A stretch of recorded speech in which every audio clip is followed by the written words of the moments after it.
Tu as toujours voulu peindre de belles ailes d'insectes pour tes figurines? Alors suis le guide.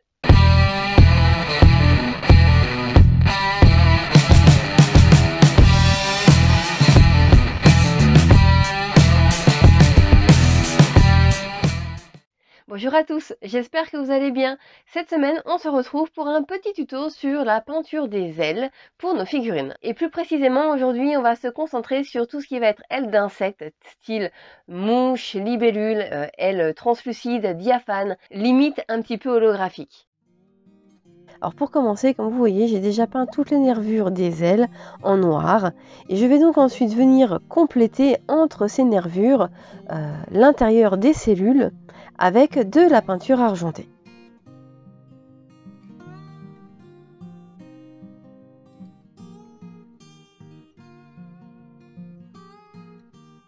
J'aurais pu faire l'inverse, d'abord commencer par peindre la totalité de mes ailes en argenté avant de revenir repasser toutes mes nervures en noir, mais j'ai préféré au final faire du coloriage entre mes traits noirs plutôt que de faire l'inverse.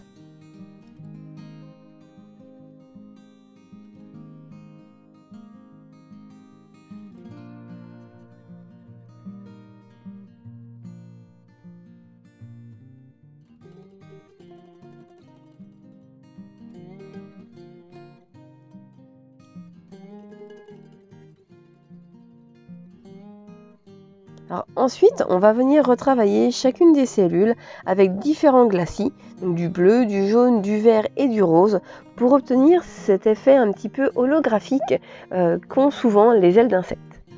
Alors, je viens vraiment les appliquer au hasard et je les fonds les unes dans les autres pour créer des teintes intermédiaires qui vont vraiment donner quelque chose de très doux à l'œil et vraiment très intéressant.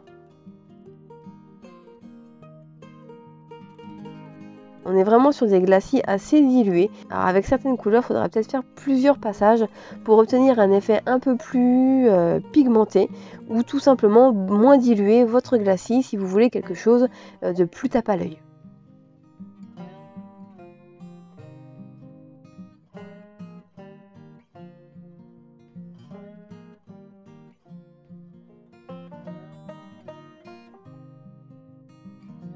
Donc je viens vraiment travailler cellule par cellule et couleur par couleur pour obtenir quelque chose d'assez doux.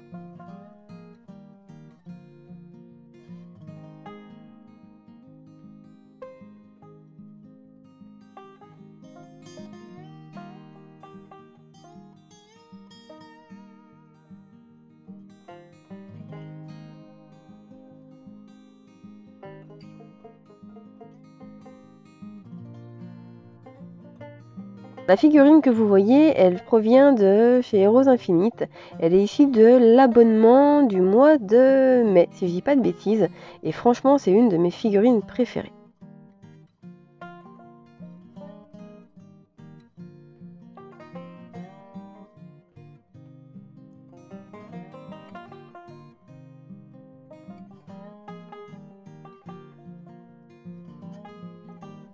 Alors ensuite, une fois que nos glacis seront bien secs, je vais venir reprendre ma peinture métallique de départ et je vais venir là aussi l'appliquer en glacis sur l'ensemble de mes cellules.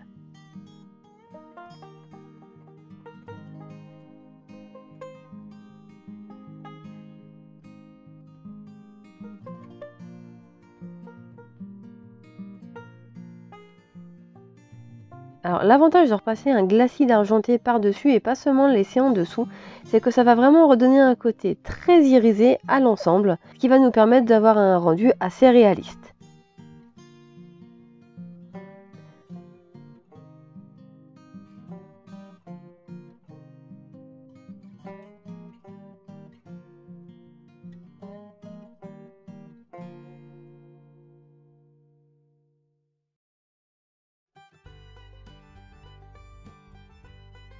Pour pousser un petit peu ce côté irisé, je vais venir rajouter un autre glacis de peinture métallisée, mais cette fois-ci avec une peinture qui n'est ni argentée ni dorée, un peu un mix des deux, ce qui va permettre d'obtenir des nuances, mais surtout de réchauffer certaines teintes et de les faire ressortir différemment. Donc je n'applique pas partout, je vais vraiment l'appliquer par petites touches à certains endroits pour vraiment jouer avec les couleurs et jouer avec la lumière.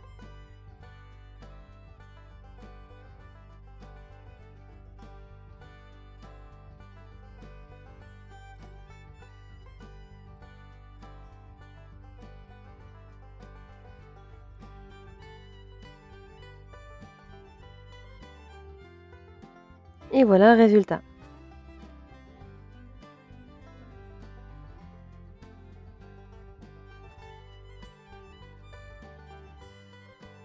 Donc on a à gauche avec seulement le glacis d'argenté et à droite après nos deux glacis.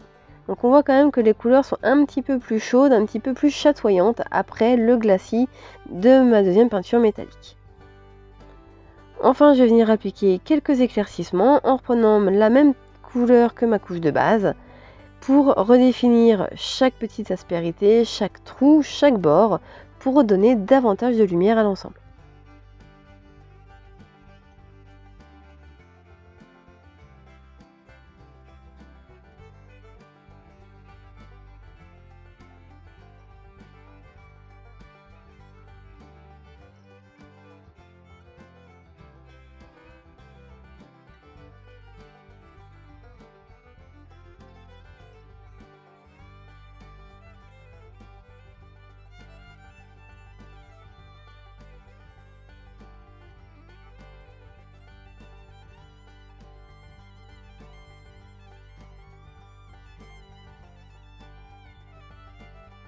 Et voilà donc le résultat une fois toutes nos étapes terminées. Il y a vraiment besoin que de quelques étapes. Donc, au final, c'est hyper rapide et ça permet d'obtenir un bel effet d'aile d'insecte.